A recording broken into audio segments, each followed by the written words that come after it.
Steve Sands and Andre Haynes with Veterans in Politics. Before we go into our rants, I just want to make sure everybody knows who the two guests is going to be. We're going to have Marvin Carter. Mr. Carter is going to be calling out of Washington, D.C. He's the founder of Helping Brothers and Sisters. And then we're going to have Anita Wood, who's the current North Las Vegas city councilwoman. Hey, Andre, what's going on? Hey, brother, just enjoying the season and trying to adjust to the cold weather. Oh, yeah? It is getting a little nippy out there. It is, yeah. Yeah, you and I both got the beard coming in.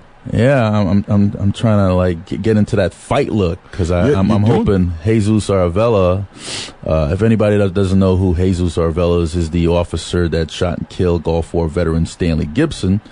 I'm just hoping since this grand jury is over with, at least the county grand jury is over with, he'll step in the ring for charity because there's a lot of people that want to see that happen, and there's a lot of people that spend a lot of good money to see that fight because a lot of people want to see me get my butt whipped as well, like you know John Ralston, one of them. Yeah, just to name a few. We'll have to contact him about being in the next fight. But it'd be a good thing, and if we could go place a bet somewhere, my money's on you. Yeah, I appreciate that, man. Yeah, be in the corner with you. Good. That's good. You should bet your money on me because I'm gonna go in there to whip some butt. Because if I lose, I'm gonna have to move out of the state. Yeah, I know. Because people are gonna be using that against me. You know what I mean? Yep. Yeah, but I believe in you, man. You're an ex-Marine and former Marine. Former. Yes. Can't say ex because there is no ex-Marine. There is no ex. You're always former. Once Marine, always Marine. So what's been going on? How's your Christmas? You know what? It was good.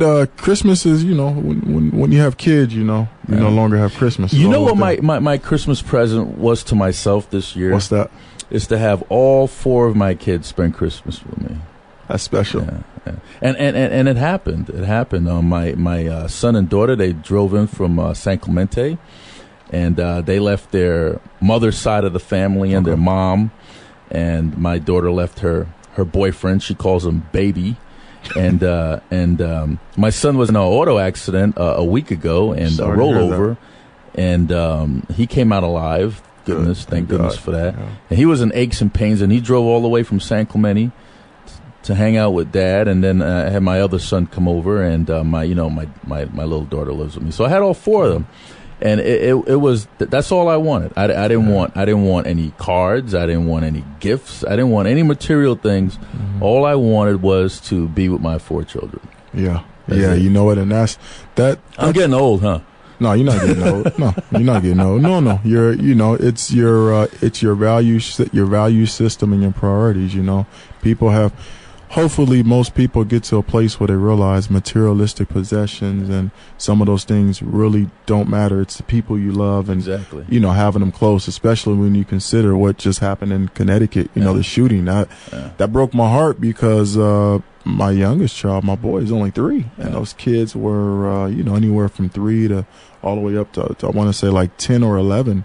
And you think about people not making it in the holidays, and those moments matter. It does. I brought all 3 of my kids to the Len Connell Sex and the Money show. Yeah, I came in just to talk on the air, just to hang out with him, and I brought all 3 kids in there with me. Did they have a PG rated show for the kids? No, he wasn't talking nothing about that. It was about honoring military men and women that are serving during the Christmas time that are away from their that are away from their families. So and I got to tell you, man, I have to commend you for spending Christmas with your kids. That says a lot because with today's generation, the older they get, the less time they want to have with mom and dad, especially if there's some tension or some things that happen during the childhood. And the fact that your kids are older and they're adults and they have their own lives and they still want to come back to the nest to be with dad, that says a lot. Yeah, but there's a lot of stuff that happened during the childhood, because when I was raising my adult kids, I was a kid myself. Yeah. I was in the Marine Corps, and being a parent wasn't even on my priority list at all. But now it is. So my youngest one is getting the best out of Dad, because now she's like all the way on top of that priority list when there wasn't even a priority list before. So and I could admit that, because being a parent when I was in my 20s and when I was in my teens, because my first son was born when I was 18 years old. My first son was born, and my last child, she was born when I was I think around 40. 41, somewhere around there. 40, I think it was 40. Yeah, so. I was 21 when my daughter was born. She just turned 14. Yeah. And see, we giving away our ages, you know. That's okay. I don't mind, man. I still look good. It's okay. I still look good. Yeah. So, but it's painful about that grand jury not bringing down an indictment against Jesus Cervello. I was very shocked. I read a story, I believe, in the RJ. And one of the reasons they stated is that there was a miscommunication, or that the officer did not hear the command. And I'm going, wait a minute, you have all these people who heard it, and only one person did not hear it? Just one. Not only did he not hear it, not only is what they're insinuating he didn't hear the command, but his other officers said that he knew the plan to take Gibson alive. And then he didn't have his sidearm out. He had a high-powered AR-15 rifle. And they determined Gibson didn't have a weapon, but he fired 7 times. Seven. Yeah. And you got to squeeze the AR-15 7 times. It's not like a semi-automatic 3-round burst. You know, you got to actually press that trigger 7 consecutive times. That's right. So it's beyond me. But I've been getting emails and a lot of people saying that the district attorney, the current one, Steve Wolfson, is playing is being a politician. Yeah, I've heard instead of a prosecutor. And a lot of people saying that it was a cop-out way for him to put it in front of a secretive grand jury that nobody knows what the hell's going on, instead of making the decision himself, like how he's been making decisions if a cop is justifiable in doing his or her job. Yeah, and that case is interesting because whether a person agrees or disagrees with the action of District Attorney Wolfson, it still put him in a vicarious position, because you have a coroner's inquest that's been used since the 50s that people believe is worthless. It doesn't work. And, so he didn't do that. He gave it to a grand jury, but then at the same time, people are saying, well, why didn't you handle it yourself and just prosecute, the officer? So it's I don't think he would have won any way he went with that, because even if he found the officer, if he did prosecute it, and let's say he charged the officer, then the politics comes in. Now you're not going to have the support of the police and the different groups like that for re-election. Right. But you know what? If he did it that way, at least everybody will know what was going on. Right now, we don't know what evidence were introduced, what witnesses was cross-examined. We don't know anything. And plus, if there's no indictment, that thing is just sealed forever, so nobody would know. Right. Like the assassination of JFK, you know what I mean?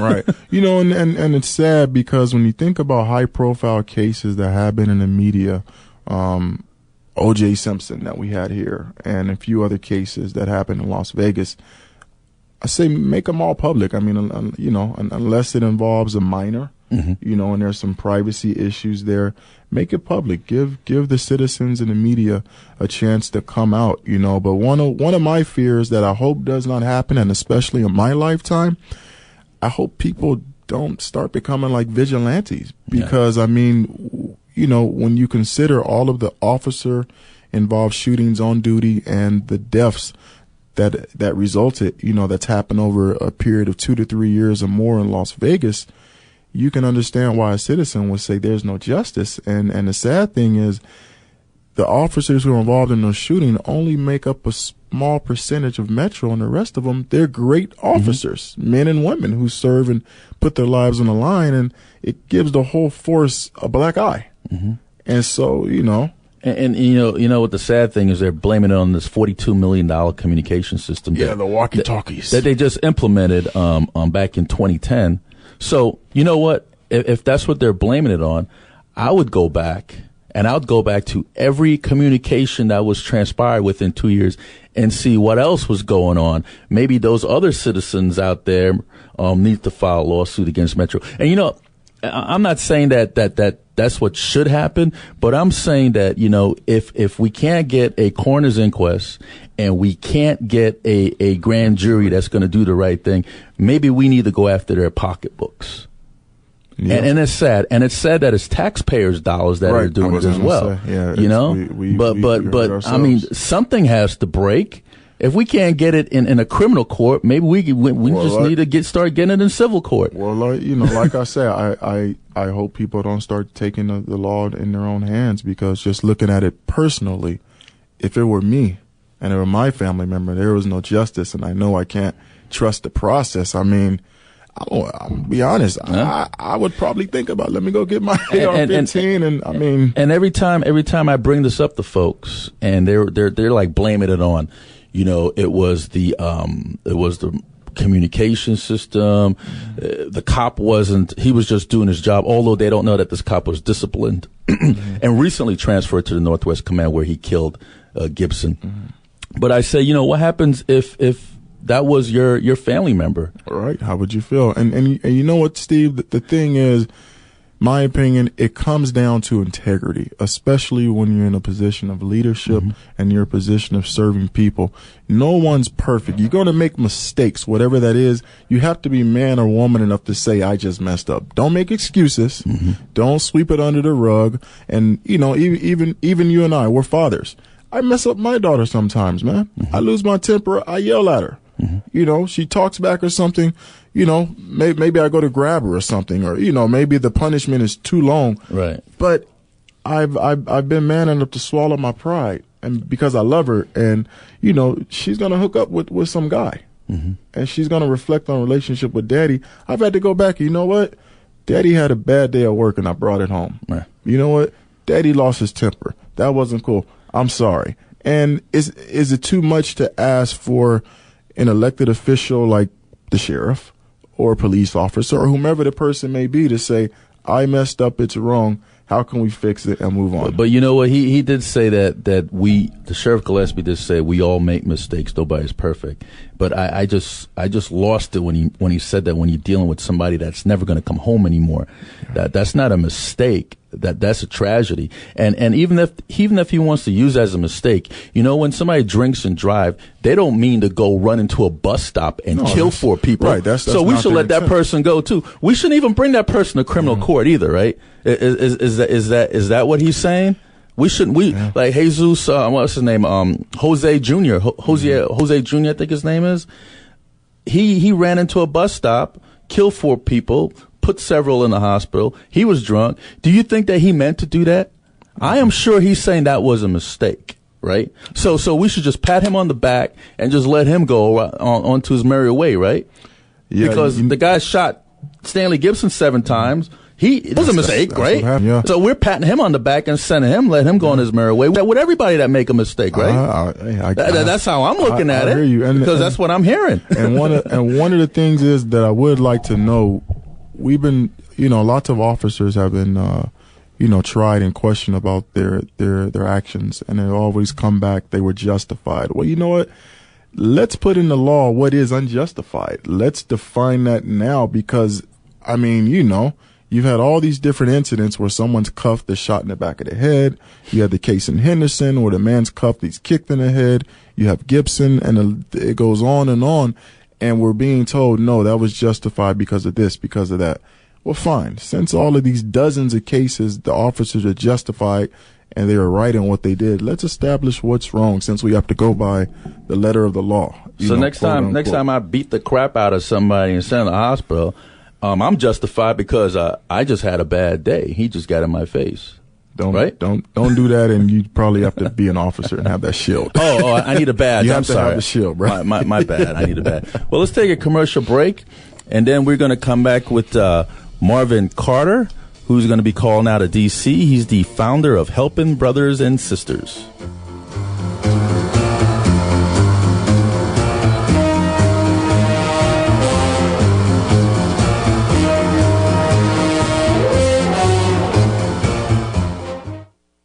Hello, I'm I'm Kieran Hill. I was recently unsuccessful in my bid for Nevada's Congressional District 4, but the struggle for the rights of Nevadans must continue. Gun rights require constant vigilance. The Clark County Sheriff and North Las Vegas PD have a history of not respecting state law and the Constitution.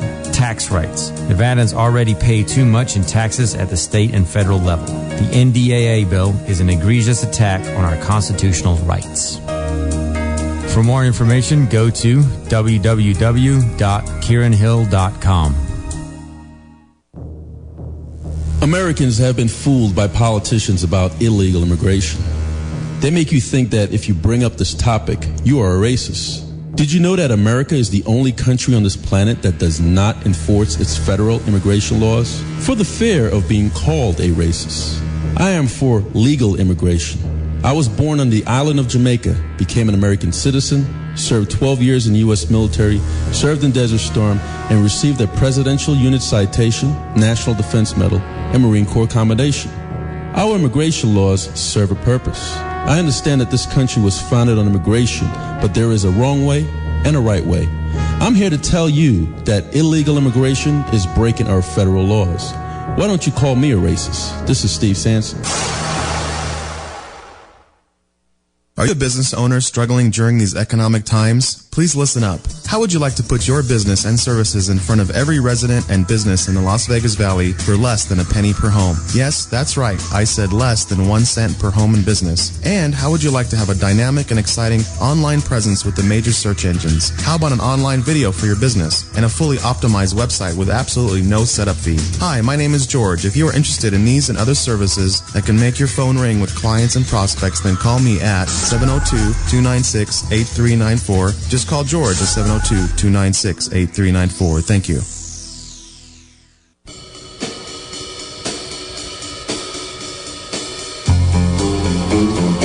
Well, we are back. This is Steve Sanson, Andre Haynes with Veterans in Politics. We have Marvin Carter, founder of Helping Our Brothers and Sisters. Mr. Carter, how you doing, sir? I'm doing fine, thank you. And yourself? I'm doing real good. Could you tell us a little bit about yourself? Well, I'm a Marine veteran, Hoorah. like yourself, and so I've been, I guess, in D.C. most of the time since then.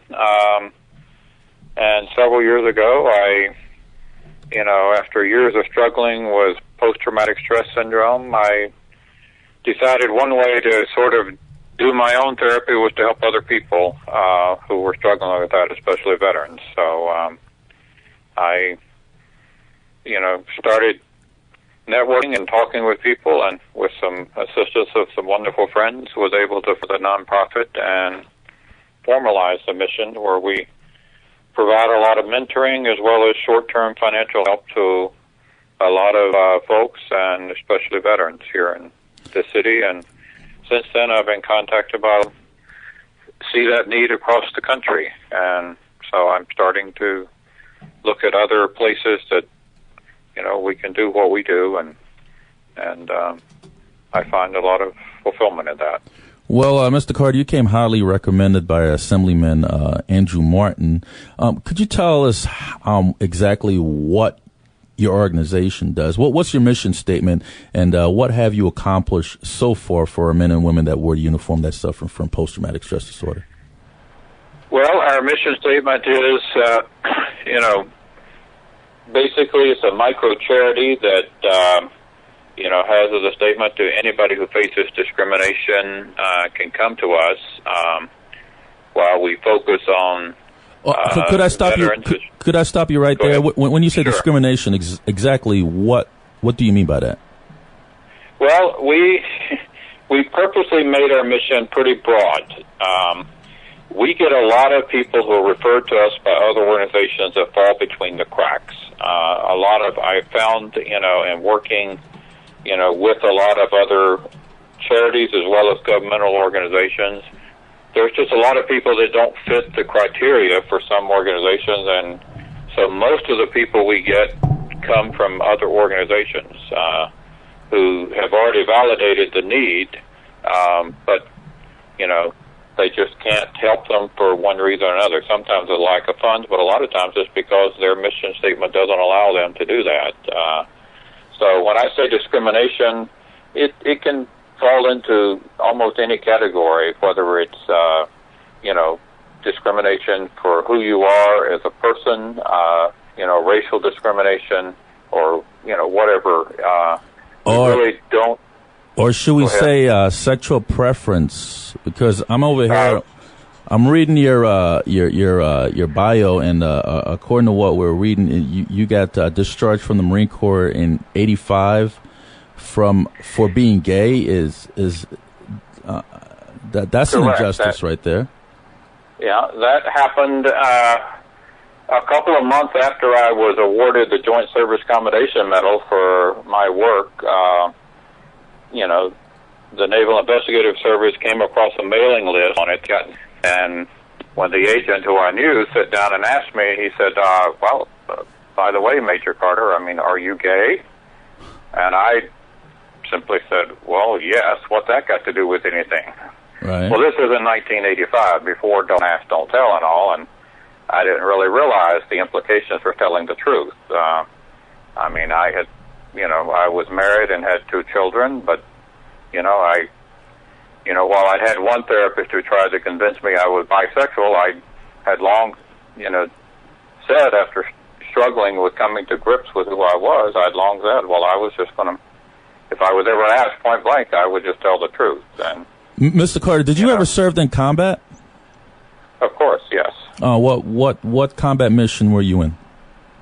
Mostly the first major one I was involved with was the wind down of Vietnam, but then I was very much involved in the Iranian hostage crisis. I don't know if a lot of people listening maybe not. Because you got out the Marine Corps the same year, actually. I was in boot camp.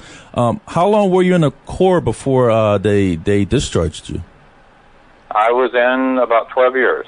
Okay. From 72 until 85, so a little over 12 years.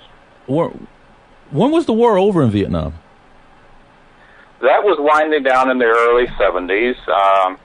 The platoon right before I was enlisted first, so I started out at Parris Island. Right. And, I was fortunate a little over a year later to get picked up for the enlisted commissioning program, so I went from private to sergeant, and then I got picked up for an officer commissioning program. I went to boot camp again for officers and got commissioned as second lieutenant. But the war, started winding down in 1972. The platoon before me at Parris Island went to Vietnam. My platoon did not. So we did get into that theater and dealt with some of the winding down of that, but we actually did not go in country. But it started winding down the early 70s.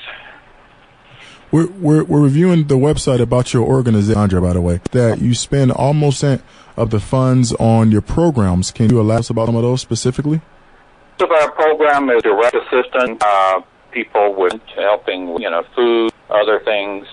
We get referrals, get qualified for one particular program. One of our veterans back to school because he was going to get, some grants and from the school. They cut off his some of the bill was getting, like his food stamp. All of a sudden, he, since getting money to help him go to school, he no longer qualified for food stamps. So get a call, help with those kind of things. And I was able to work with the vice president of the local university to, work that out and make sure he had food to eat. In regards to benefits, after you were no longer in the Marines, did you have any difficulties receiving your benefits?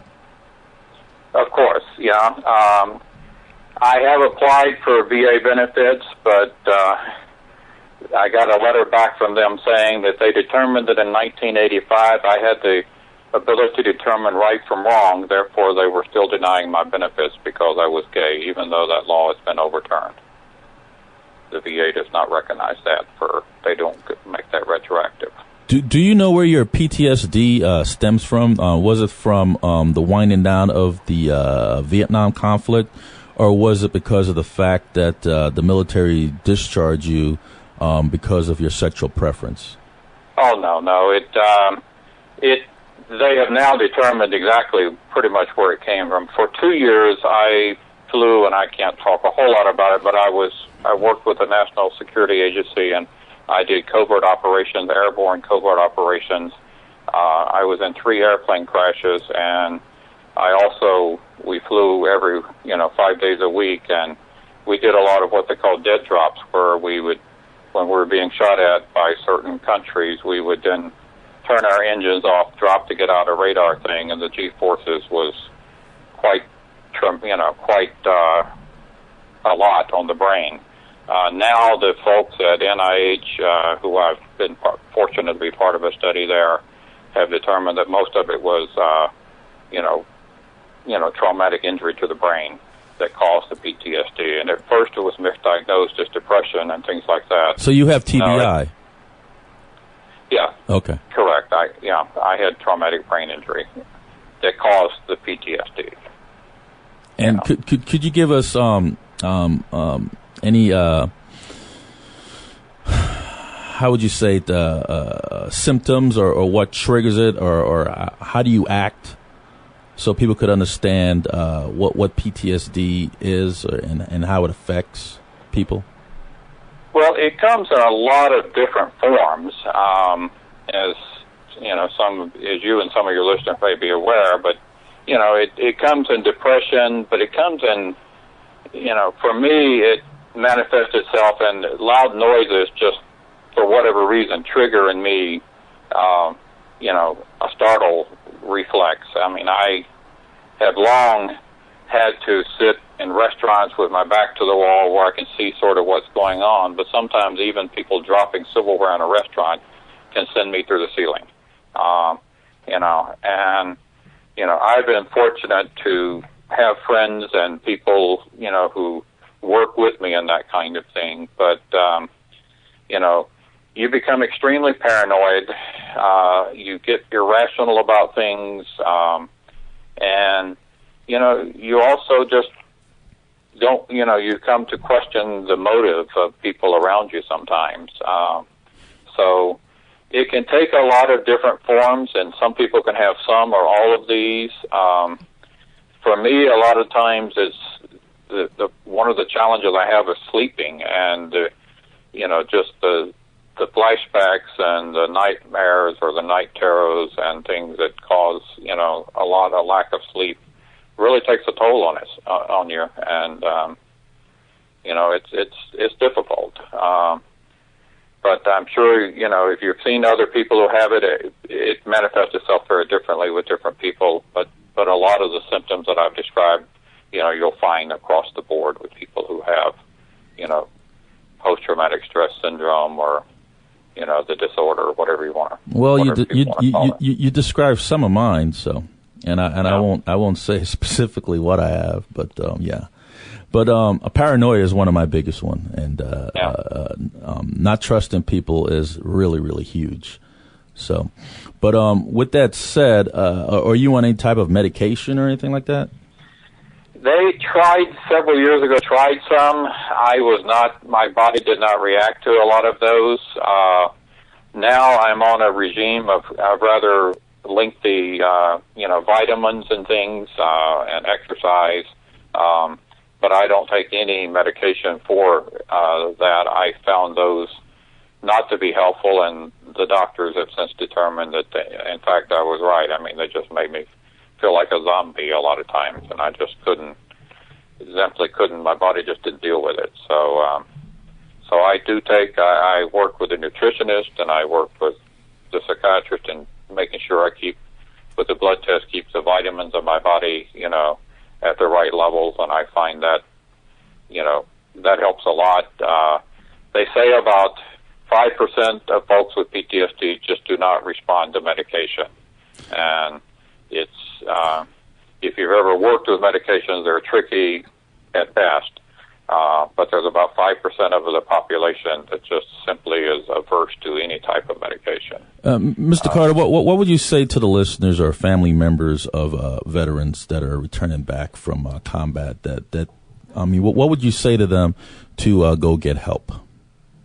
I would say, in this day and time, do as much research as you can online. Most veterans probably suffer from some type of post-traumatic stress.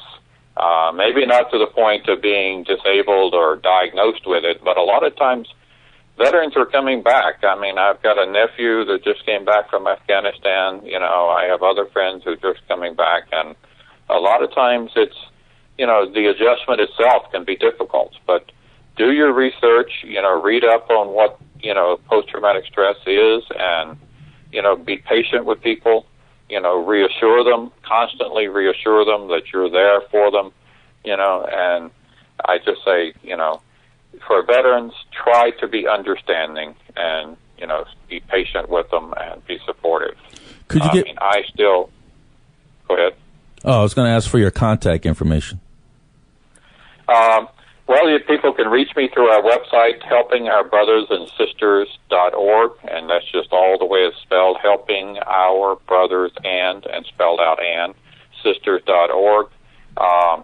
Or, you know, we'll be changing the email address soon, but we'll keep this one still coming, HOBSDC, which is the acronym HOBSDC @gmail.com.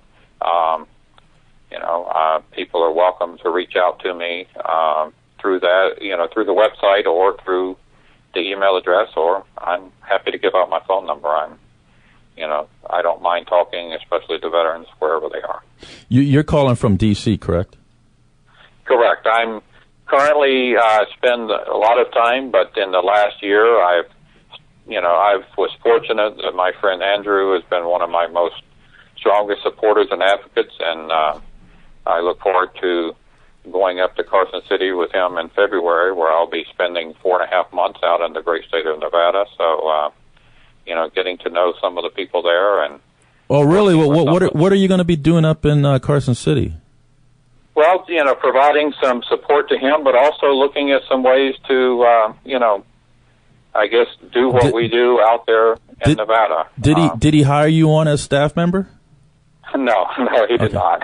No, he's a longtime friend, and you know, it's a new experience for him. I just want to, you know, be there and support him. It's a new adventure, and you know, I think, as you well know, with Marines, we support our friends, and my loyalty goes a long ways. And he asked if I would be interested in moving up, so he got a place large enough to accommodate me being there. So, and I want to see, you know, I've really become intrigued with Nevada, and I want to find out a little bit more how it works and what it does.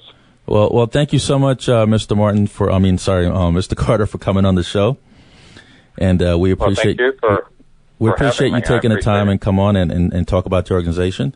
And we'll be looking forward to seeing you at the legislature, because I'll be up there myself next year. Excellent. Well, I look forward to sitting down and chatting and getting to know you better. Very good.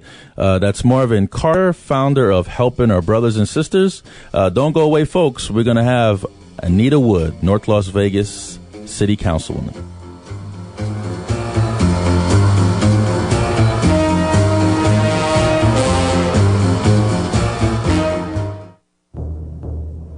While growing up, I've always asked my family, who is my father? I was told the name of a man.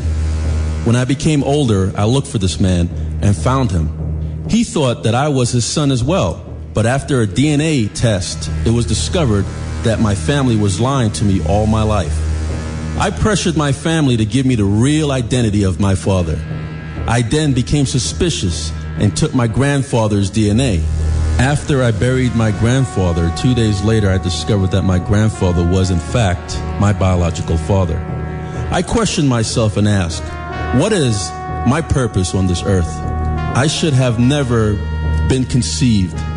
But when I look at my 4 children, I knew that everything happens for a reason. This is Steve Sanson. Find your identity.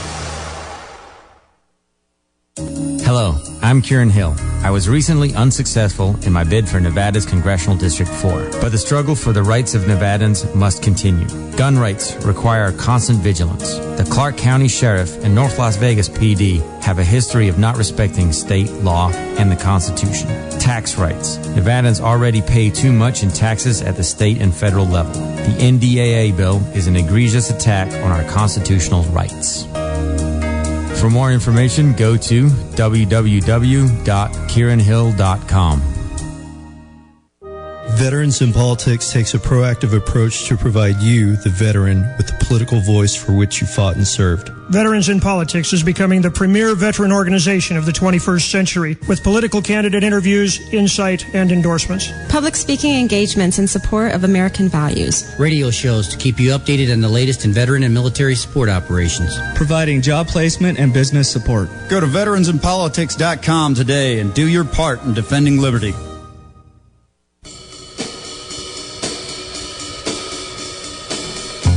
Well, we are back. This is Steve Sampson, Andre Haynes with Veterans in Politics. We have Anita Wood, who's the North Las Vegas City Councilwoman. Councilwoman, how are you doing today? I am doing fine. How are you? Thank you for being so patient. Oh, well, no problem. Could you tell us a little bit about yourself? Tell us a little bit about yourself.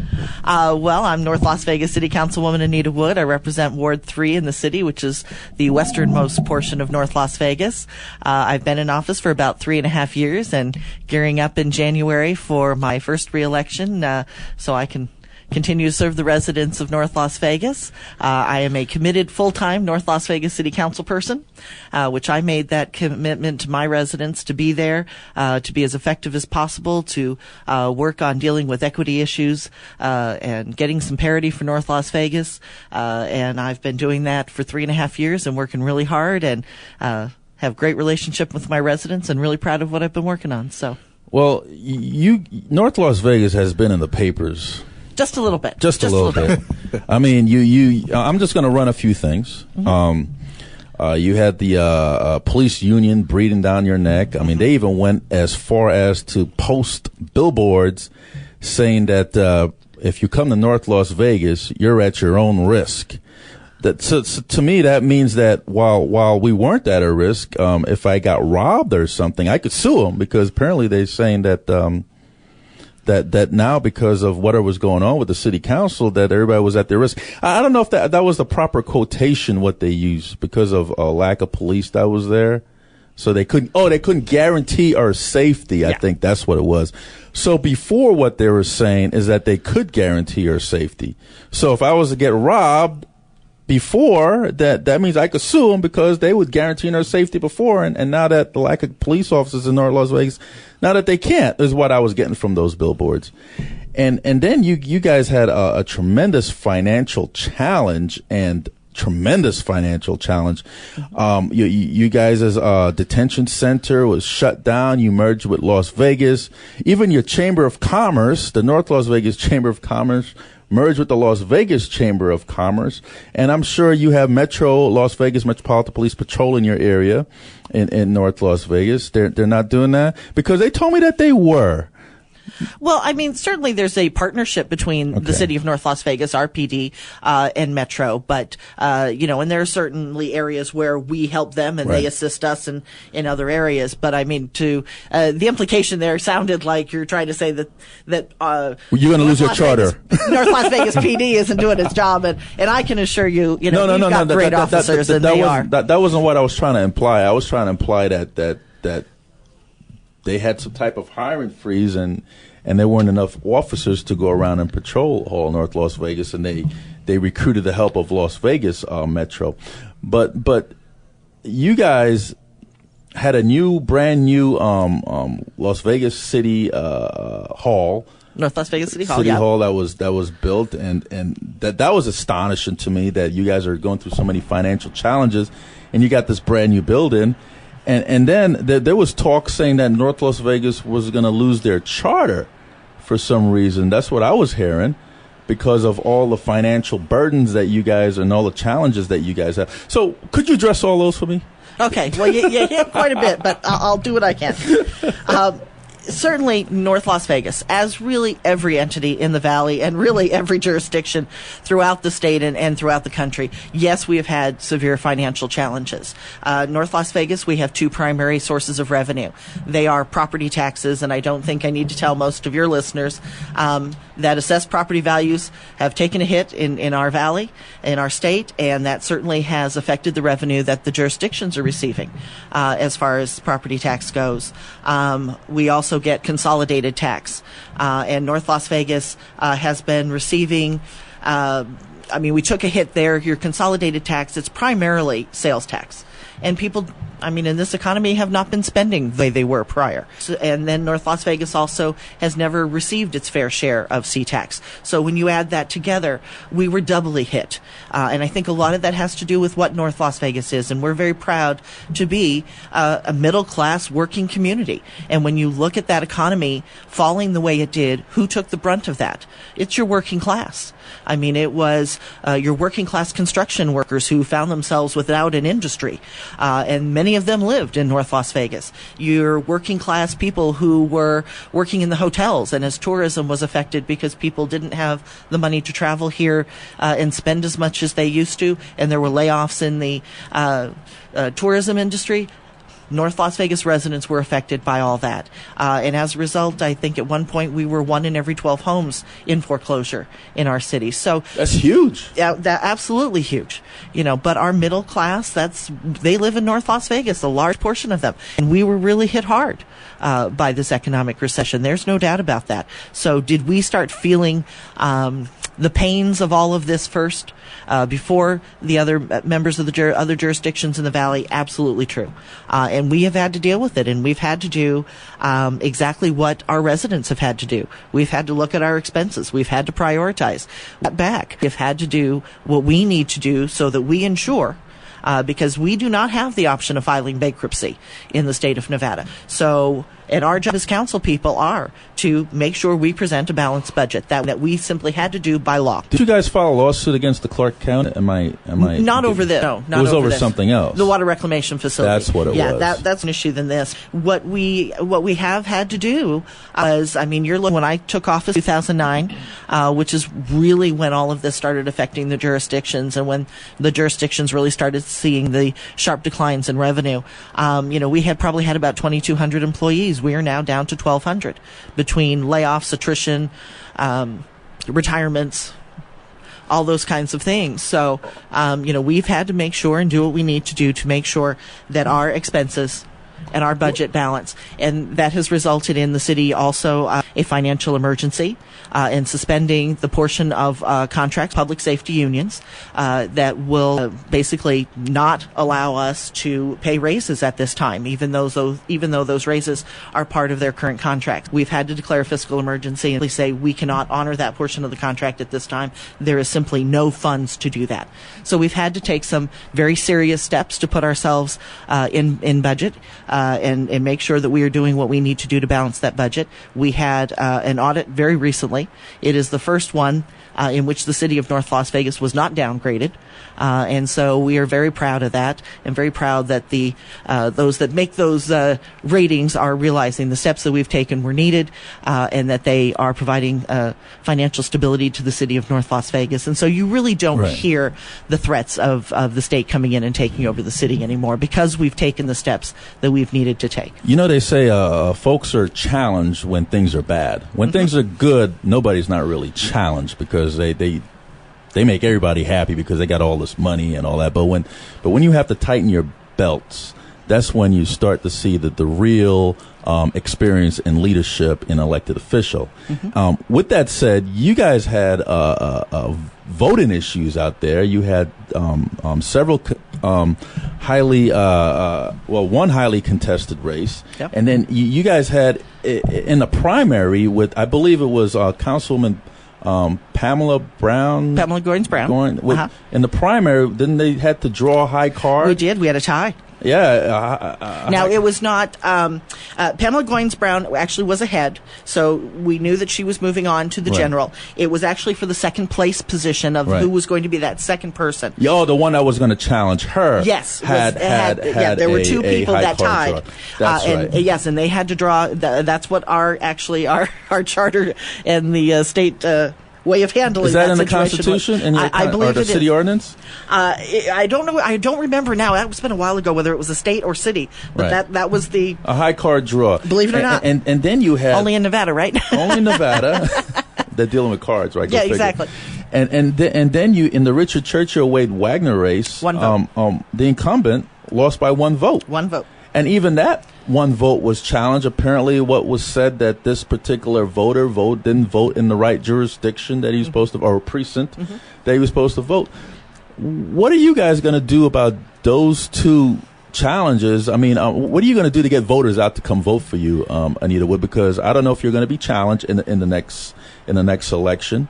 What are you going to do to get voters to come vote for Anita Wood? That way, you don't have to go through deck of cards or one person that voted. I mean, Jesus, really? Well, I do, and I really, I tell residents of North Las Vegas exactly those two examples. That if you think that your vote doesn't count in North Las Vegas, all you have to do is look at those two races where one vote made a difference. Where we had a tie. Votes matter in North Las Vegas. We are still a small enough community that votes truly do matter.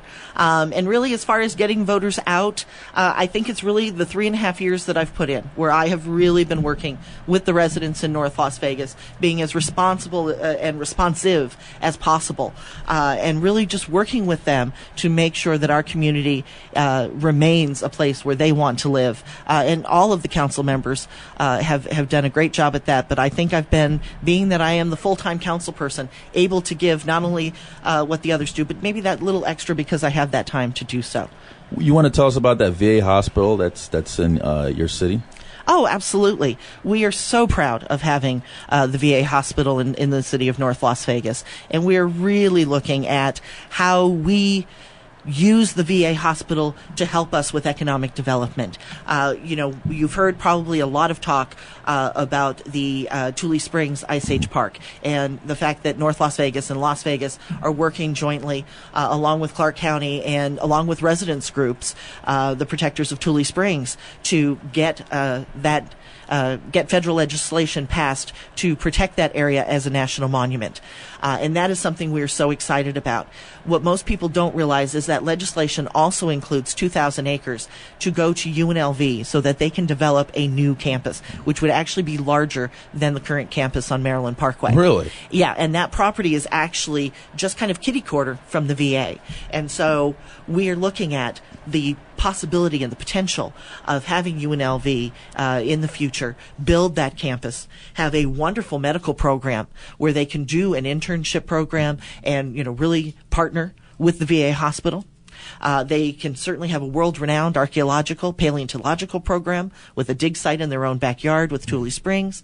So we're looking at how we develop that area and really make the best use of the VA hospital, both for North Las Vegas residents and also for Valley residents, and really building that area up to make sure that we meet those needs and that we support the VA hospital as best as we can with the services that it needs. If UNLV builds another campus there in your city, approximately what kind of income will that generate for your city? Well, at this point, I don't know that anyone's figured out those whole numbers yet, but we do know that it will certainly bring in, more people because you're going to have dorms and you're going to have restaurants and you're going to have businesses that are coming in to service all of those students, those teachers, all of that. So it will provide tremendous economic development and economic growth for the city of North Las Vegas, and we're very excited about the potential it provides for us. That new city hall, that wasn't your call, right? Well, the city of North Las Vegas actually originally started that, as I understand it, back in 2006. Mm-hmm. I can tell you that before I took office, in that month period between the time that I was elected and the time that I was actually sworn in, one of the first things that they asked me to do as councilwoman-elect was to actually go to the groundbreaking on the new City Hall. So, yeah, everything had been done, had been bonded, had been approved, had been long before I took. Yeah, people need to know that, though. Because, long before I took office, you don't want them to associate Councilwoman Wood with building a new City Hall on taxpayers' dollars when the city itself was going through a tremendous financial burden. Yeah, no, that was all before I took office. Yeah, because I think that needs to be cleared to a lot of people that are going to vote in the next municipal election for your ward. What ward is that? Ward 3. I represent Ward 3. And is the detention facility, is that going to come back online before? Because I remember hearing so much about what was going on. You had all these correction officers that called in sick, which I thought that was sad because that's lack loyalty. But anyways, is that correction facility going to go back online or what? It is certainly my goal to get it back online when the time is right. I think, we certainly need to look at a revenue. The city likes your money, by the way, City of Las Vegas. Oh, I'm sure they do. I'm sure that they do. But North Las Vegas needs to maintain its own identity, and we need that back. But the problem is right now, because of the economy, because of the economics of the situation, to maintain our own just became too onerous financially for us. And I think part of the problem here has been that previous councils did not put enough emphasis on the jail. Right. So we have some dorms that really are in really bad shape. And the city did not put money aside in order to bring them up to code, keep them up to code. So therefore it was making it very, very difficult. And so we've got to make that a priority as revenues start returning, hopefully to some kind of new normal, that we put some money aside to improve those dorms, so that we can eventually bring those prisoners back to North Las Vegas and get our jail up and running again and do it in a facility that makes it economically viable to do that. I know what I wanted to ask you, Councilwoman Wood, and I remember former Councilman Richard Churchill said that he was going to look into this and get this thing going. Is your gun ordinance now the way it reads in all your surrounding cities that if you have a concealed weapons permit, you could carry your weapon anywhere, okay? And same goes in North Las Vegas, but you have to have your weapon on you. But if you were driving in your vehicle and you have your blue registration card for a weapon, in all the surrounding cities, you could carry your weapon in your vehicle because that's your property. But you cannot do that in North Las Vegas. You cannot carry a weapon in your vehicle with your blue registration card. So, according to the city ordinance, explain it, please. If you have a concealed weapons permit, then we honor those. Just like every other jurisdiction. I'm talking. Don't have your concealed weapon permit. You just have your blue registration card. Right. That's it. You don't have a concealed CCW. Well, again, our officers are going to look at. Why do you have it? I mean, if you are going to an event, coming back from an event, those kinds of things, there's not going to be a problem. Right, and I understand that. See, that's what I was told by North Las Vegas cops is that they use that city ordinance to profile folks. Okay, this is what they're telling me because in Las Vegas and Henderson, you could have a weapon in your car with your blue registration card. You don't have to explain where you're coming from or why you have it. But in North Las Vegas, you cannot have your weapon in your vehicle with only your blue registration card.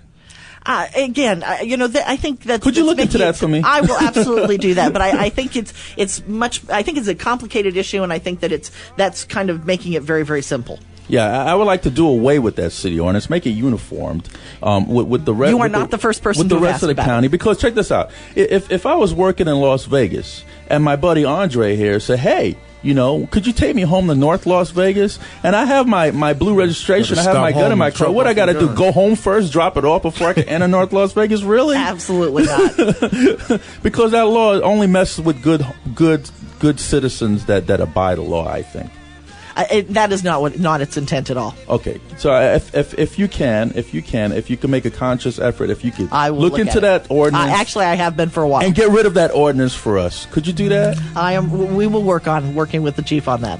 Councilwoman Wood, could you tell the folks how they could get a hold of you and support your campaign? Oh, absolutely. You can reach me very easily at wooda@cityofnorthlasvegas.com or at 633-1010. I'm very easy to get a hold of. I do return phone calls, and I do call people back as quickly as I'm able to do that. So. And we're going to have our Veterans of Politics endorsement interview sometime after everybody files, and we'd like to have you and any challenges that you might have to attend our interview process. Well, I will definitely be there. Okay, that's Councilwoman Anita Wood with North Las Vegas. This is Steve Sansondre Haynes with Veterans of Politics. Until next week. Views and opinions expressed on this program were those of the hosts and guests and did not necessarily reflect those of Vegas All Net Radio, its affiliates, or its parent company.